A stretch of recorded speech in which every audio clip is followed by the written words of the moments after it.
They met in 1950. They met in Japan.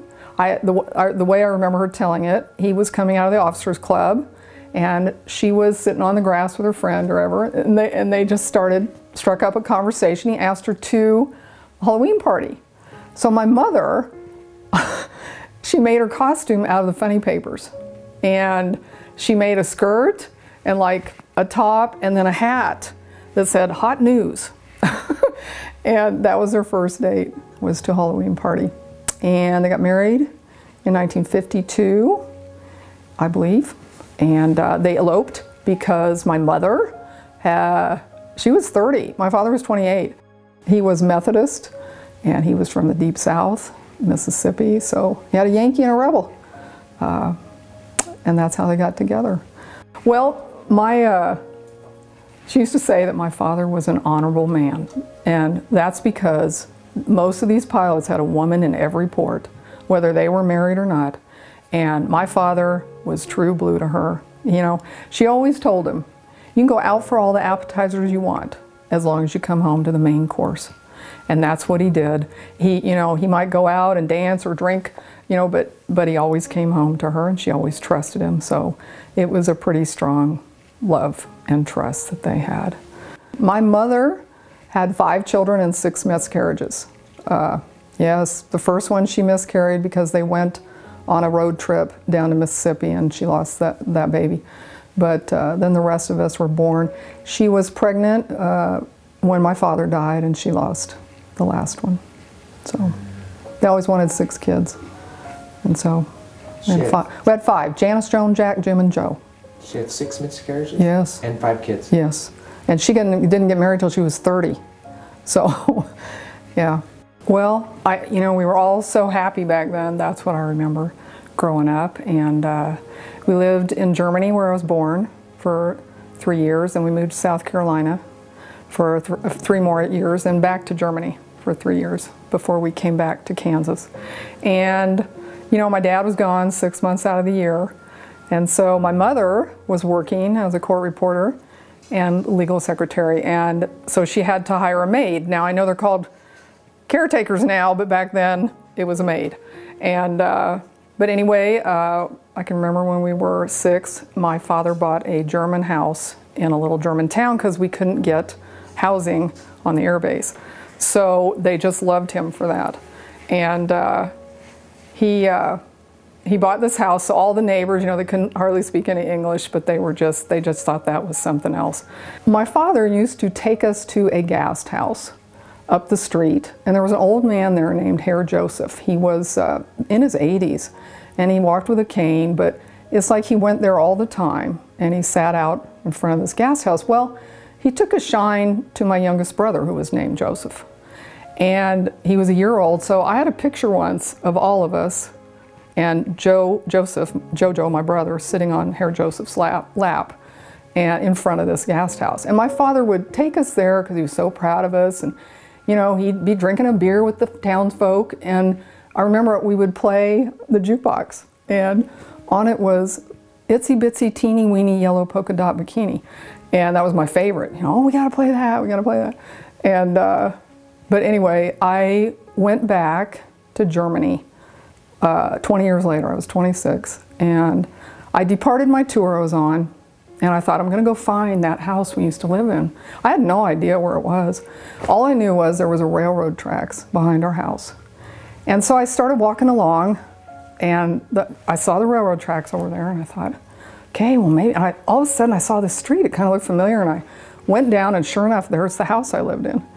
So I went and knocked on the door, and there was a girl there, and I showed her the picture of our family. And she couldn't speak any English, but she had a husband and 2 small children, and she had babysat us when we were little. And she took me around, she showed me my bedroom. I can remember when I was on the back patio over the garage, and I rode my bike and rode over the side and sprained my arm. But anyway, she pointed to my little brother in the picture who was sitting on Herr Joseph's lap. And at the time, my brother's a year old and drank some Drano under the sink. And my mother had to rush him to the German hospital to get his stomach pumped. And they almost didn't do it because he was American. But she babysat us while that happened. So she pointed at him and she says, "Ah, you know, dein Bruder ertrinkt, dein Mutter, ah!" You know, like she went crazy, you know, like he was gonna die. And so, but he didn't, he was fine. But anyway, then she took me to the guest house that my father always took us to. And I showed the picture to the ladies working there, and they were the same ladies 20 years later. And they just started hugging me and crying, and then they took me over to a picture of my father kneeling in front of his F-105 that was still on the wall of that guest house 20 years later. And I only got to stay there about 30 minutes. I had to catch a train, but I was so glad I had the chance to go back. When we were in the German house, this is a German custom. St. Nicholas comes around to your house, and they have this man all dressed up to look like St. Nicholas. You know, not Santa Claus so much. He's dressed like St. Nicholas, and he has a figure with him called Black Pete. And Black Pete is on hands and knees. He's all covered in black. He has a sack over his shoulder. And so they come to your house, and then if any of the kids have been bad in the house, then Black Pete's going to put them in the sack and take them away. And oh my gosh, my little brothers were just so afraid and screaming and crying, you know, because they thought Black Pete was going to take them away. And I still remember that. But my father, you know, he thought it was so cool because I could draw, and I started drawing at age 3, so he would carry a picture in his wallet that I had drawn. So he would show it to people all the time. He actually carried 2 of them. One was and he actually helped me draw this one when I was 5, but it was a hunting scene of geese flying over the water. And so he was pretty proud of my ability to do artwork. My father, he taught me how to ride a bike. We had not dirt, but rocks on our driveway. But when I'm 6 years old, he taught me to ride my bike for the first time. I was so excited.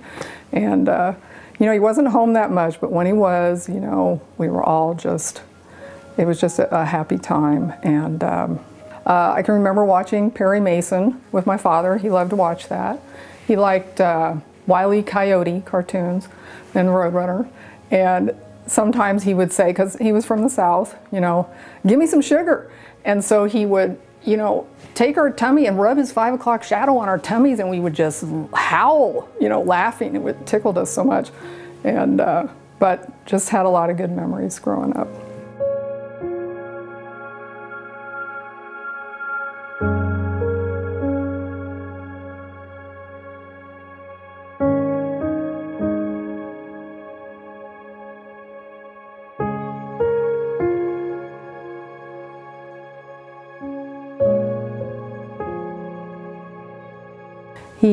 He liked to party. A lot of the pilots, they could drink and they could hold it. And but anyway, they used to have this game they played. And if they walked into the officers club and somebody yelled "dead bug," last one down on the floor had to buy everybody around. They had to be on their back with their arms and legs in the air, looking like a dead bug. The last one down would have to buy around. That's a game they used to play. I can remember that when we were stationed at McConnell, so I was about 9, whenever he would fly in his F-105 and he'd come back in and he's taxiing, they let us run right up to the plane. And he, you know, he would get out of the cockpit, and I can remember, I want to ride, you know. And he's like, "Well, maybe not today," you know. And But anyway, it was always excited when he came in. And I remember on the airbase, they had a little hill, and they had a red flashing light, like, you got to stop, the planes are flying too low to come in, and we'd have to stop. But anyway, I do remember those times fondly.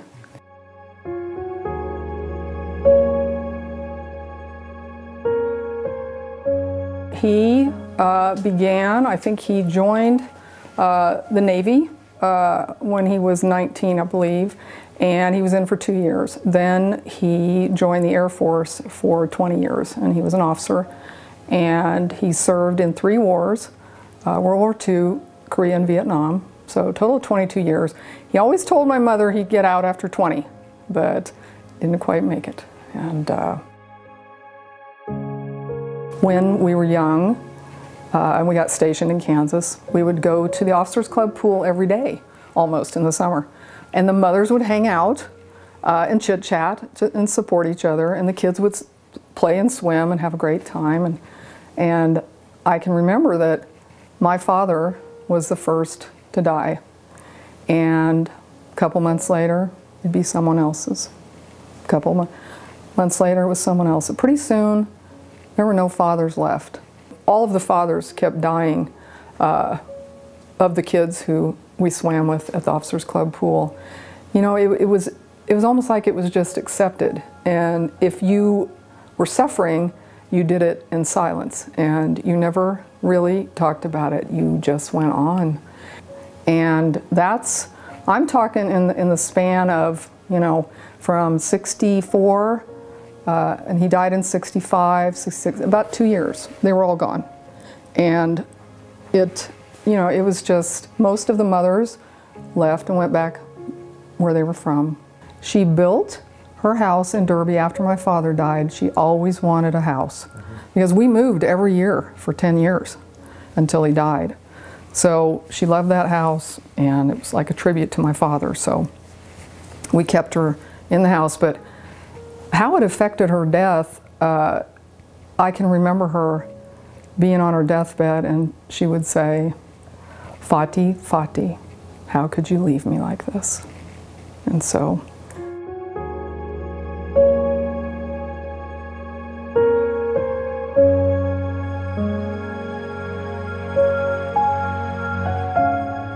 And I always thought he was going to come back home. And, you know, I remember the last time, you know, my mom called me. I was up the street playing Barbie dolls and with my girlfriend. She said, you know, come home, and your father's leaving. And we called him Fati, which is daddy in German.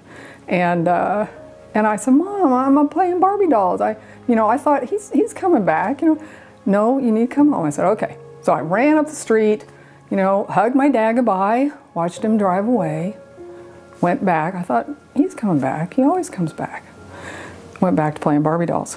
Well, it was 3 months later. We were up in Minnesota, and we were playing Barbie dolls in the back room of my aunt's house, and we were sewing, and sewing for our Barbie dolls. And my mother called us all into the living room, and we were 11, 10, 9, 7, and 5. So I have an older sister and 3 younger brothers, and so she told us our father had been killed, and immediately my sister started crying. My older brother started crying. The 2 little ones didn't know what was going on. I was angry. I didn't believe it. I said, no, this isn't true. They made a mistake. He's coming back. Just wait. Wait until the war is over. He's coming back. But of course he didn't.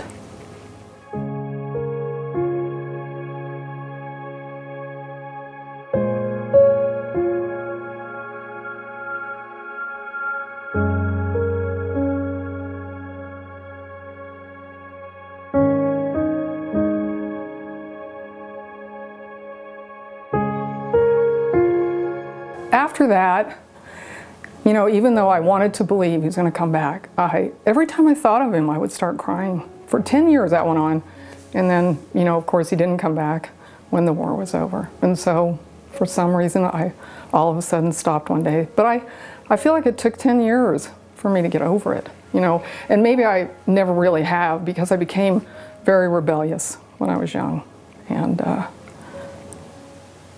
because I think, I guess that's why I'm such a big advocate of, kids growing up with fathers. You need a father and a mother, and people who get divorced, I'm always saying, stay married for the sake of your kids, till they grow up.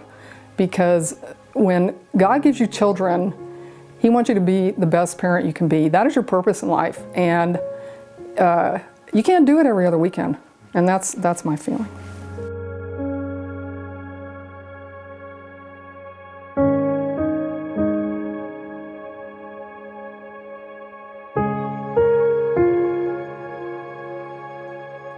But all I remember is, she said that his plane crashed into another man's plane and he died of a bunch of broken bones in the rice paddies. But as it turns out, it was the other man who died that way, not my father. So, Captain William Barthelmess, they were stationed at McConnell together. My father was flight ops. He was 41. He didn't even have to go fly that day. Captain Barthelmess was 29 years old, and a lot of the other pilots were younger. But my father wanted to go and support his men on that mission. His nickname was Black Bart, and they all had a nickname. My father was Major Jack Action Farr, and he would sign his letters Action Jackson. And I think his name was not Jackson, but Jackson, Mississippi is very close to where he grew up. So that's how he would sign his letters. But they called him Black Bart, and I think it's because he had a black handlebar mustache. When I was researching his death, and I found out that his sister, she was actually in Wichita at the time he died. She went back to Circleville, Ohio. And I got to meet her and went to visit his grave and saw that, they had brought in an F-105 for Bart. They named the AMVETS after him. They named a park after him just because he was the first man to die in the war in Vietnam from their small town. And I thought, wow, my father has nothing, and he died trying to save him. And so that's about all I know about Captain Barthelmess. When I started doing research on his death, that was just a whole unbelievable sequence of events. But it started with the book that I wrote. I sent it to friends of my parents that lived in North Carolina, Bill and Mary Ellen McKenzie. And that was September of 2003. And he must have read it a couple months later because he called me. Now, I haven't heard from this man or seen him since I was 9 years old. And so he calls me and says, I have some things of your father's. Do you want them? And I said, well, sure. So I think it was January, I received them in the mail. I got the picture of my father kneeling in front of his F-105, and then there were two articles. One was about him walking 50 miles across Libya, and the other one was about the mission that he was on. And it was written by Jack Anderson. They call him the last muckraker. It kind of piqued my interest, and my father's best friend was visiting at the time. He said, send me a copy of that, because it described how they had sent these planes in on this mission and to strike at SAM sites, and I don't think they existed. And so the article got me to start doing research, and I started with, the VA in Wichita, and then I went to Air Force Historical Research Agency, and so I had a lot of conversations back and forth with them. And anyway, a lot of correspondence. Then one day I went to see a lawyer that my mother used to work for. His name was Tripp, and in Wichita. And he was a lawyer out at McConnell. And anyway, I said, there's not very much on the internet about his mission. So, how can I find something out? He goes, well, trying to find somebody who flew that day with your father's like trying to find a needle in a haystack, And I thought, wow, because the mission was not even on the internet. And so I went home, and back then, cell phones weren't really big in 2004. And so if you wanted to call information, you dial the area code 555-1212, and you can ask for, okay, I want this person's number. So somewhere on the internet I had seen, or I had read somewhere, that one of the other pilots had accompanied Captain Barthelmess's body back to Ohio. And so I thought, okay, it's somewhere in Ohio. So I randomly picked an area code in Ohio, and I called 555-1212, and I said, okay, I need anybody with the last name of Barthelmess. And she says, well, I have 9 of them. And I said, okay, just give me about 4. So she did. The very first one I called, I said, and a woman answered, I'm trying to find anybody who's related to Captain William Barthelmess. She said, William Barthelmess was my brother. And then we got to talking. Her name is Cookie. She's passed away now, but then she told me some of the details, and then I also spoke to his mother on the phone. And then Cookie told me about another pilot who flew that day, and he lived out in Oregon. So she gave me his number, and I called him. And he sent me some information. We talked for a long time, and he's the one who told me he took off 10 minutes after my father. And then when I read the account by William Sparks, and they used to call him Sparky, and he wrote, and somebody directed me to it, it's called Iron Hand 1, and that was the name of the mission. But I did further research that showed the big brass in Washington called it Operation Spring High. And so I got a copy of the execute order by LBJ. It was a one-time order. But the account by Bill Sparks talks about how they were told to fly low and go slow so they would get shot down. They were told to fly at 350 knots instead of 600. And, you know, but I guess the commanding officers at the time said, forget that, we're gonna fly faster. And but anyway, to me, I felt like, this was a suicide mission, and they didn't tell them. And I believe it is the mission that escalated the war in Vietnam. Because if you look at all the history, you can see that I think there were about 10,000 troops in Vietnam prior to July 27, 1965. And after that, there was like 110, if not more, 110,000. And so then, I remember one day, I used to get the newspaper, and on the front page was a story about a man who used to work at the National Archives, and he lived in Kansas. So I called him up, and I said, I'm trying to find some information about the day my father died. And so he said, you can go to the LBJ library and get that. So I called them, and they sent me, like I said, I have the copy of the meeting minutes that LBJ had with his Joint Chiefs of Staff before he sent my father in, dated July 25th. You can see that a lot of it has been redacted, but he met with them. But all of this has been covered up, or they want to report something that it's not very accurate, but I have all of the evidence that shows the accuracy of what I'm stating. And I guess McNamara wrote a book. It's not even mentioned in there. It's just like they gloss over it like it never happened. And that is the mission that escalated the war in Vietnam. There were, I think, 23 planes from Korat, 23 planes from Tak Ly. These are 2 air bases in near Vietnam. And so 23 from the east, 23 from the south, and they were told to strike at SAM sites. And he said, I was the first one to get there and see that they were dummies. And I radioed, get out, because they were being shot at from the ground. And anyway, so as my father was flying back in, Bart's plane, and again, they called him Black Bart, so I'm calling him Bart, but his plane was all shot up. And he had smoke in the cockpit, and he radioed to my father, could you fly alongside of me and tell me where I'm leaking? So my father flew alongside of him, and he said, you're leaking out of the nose. And then they were in friendly territory. They were about 500 feet off the ground. My father tried to fly underneath him and coast him into a landing. It's called a push maneuver. And Bart was trying to steer the plane, but he'd lost hydraulic fluid, so the plane pitched up. The back of it hit my father's cockpit, and they both went down. And that's what happened.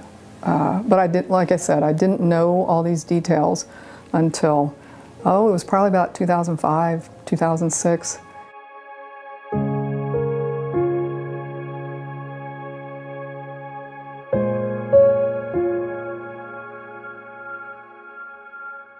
Well, he died on July 27th, 1965. The funeral in Mississippi, where he was born and raised, was, I believe, August 9th.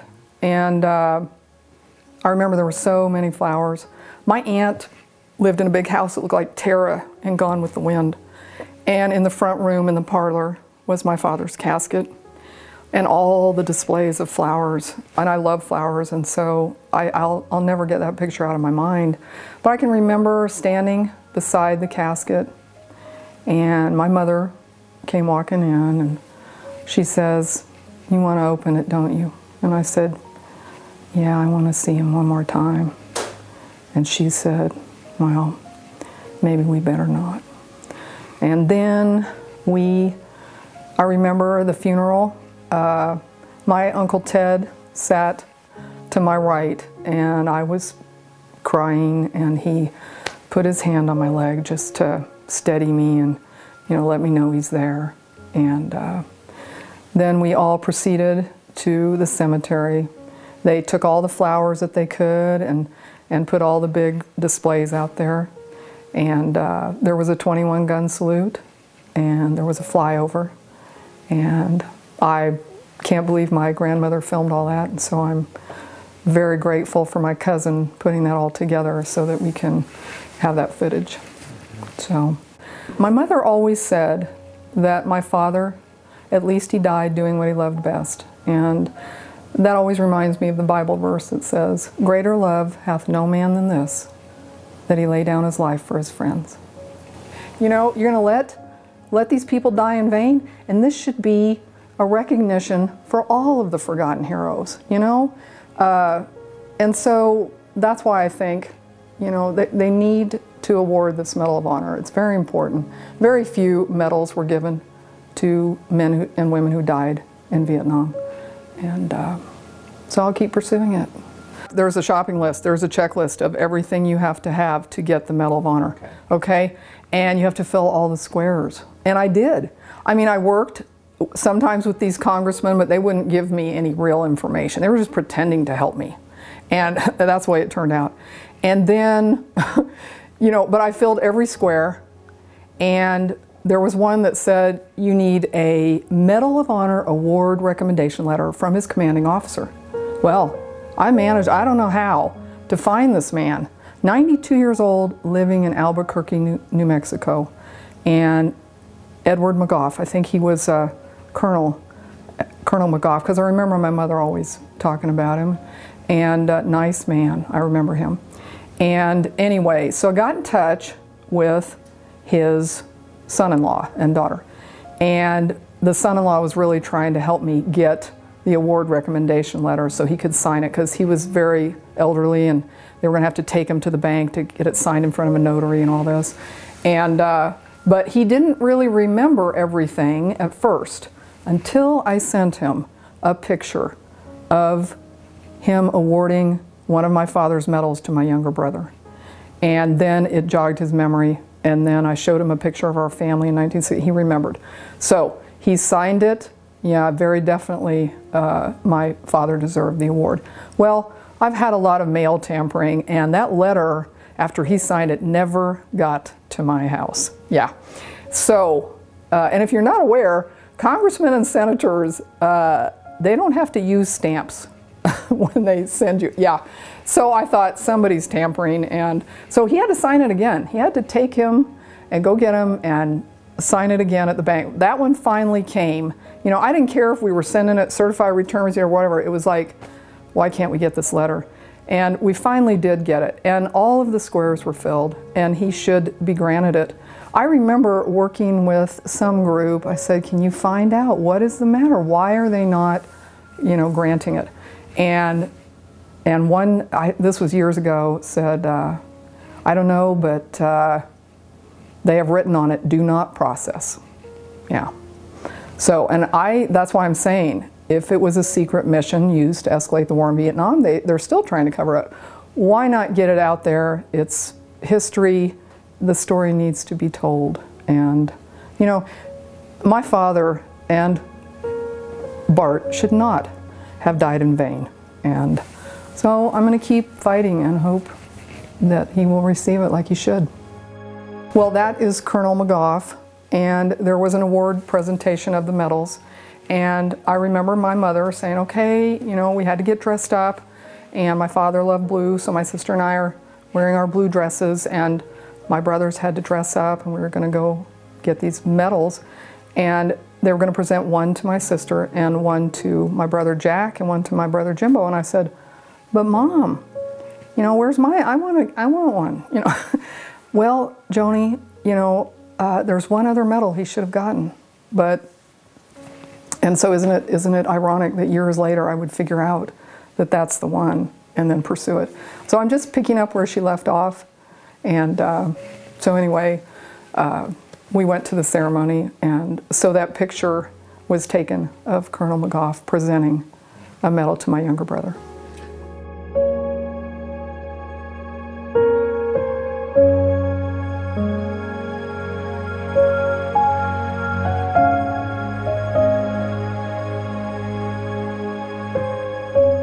What would you say to your dad today if he was here? I miss you. You know, I probably would have turned out not so wild if you had been here.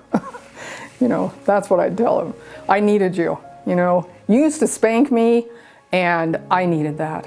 And I can remember one time, you know, it's like, well, wait till your father gets home. You know, me and my brother were fighting. Well, so when my father got home, well, he's going to spank one of us.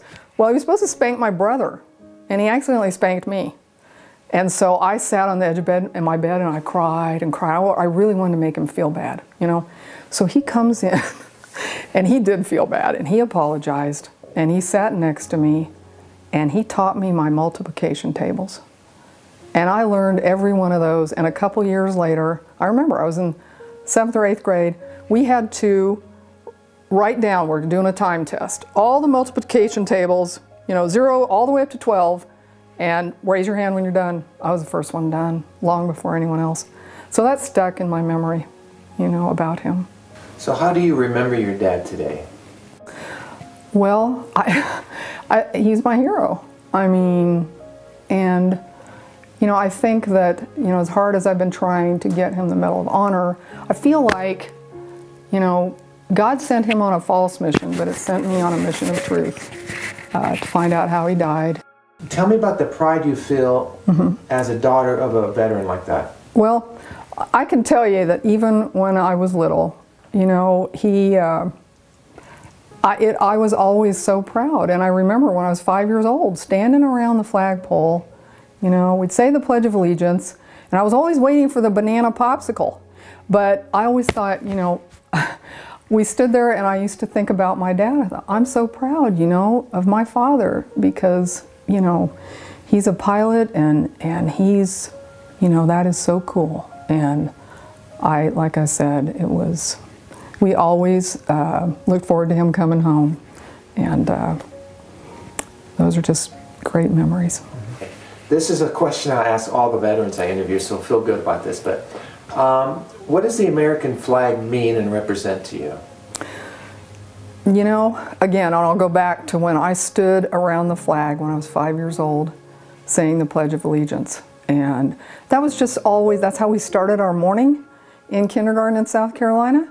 And, you know, it just made you feel so good and so patriotic. And, you know, we should be doing this in schools today. Kids need to appreciate all the men who fought and died in the wars, and that flag is a symbol of it. And so that's why it's so important to me. I just want to thank you, Larry, for letting me tell this story.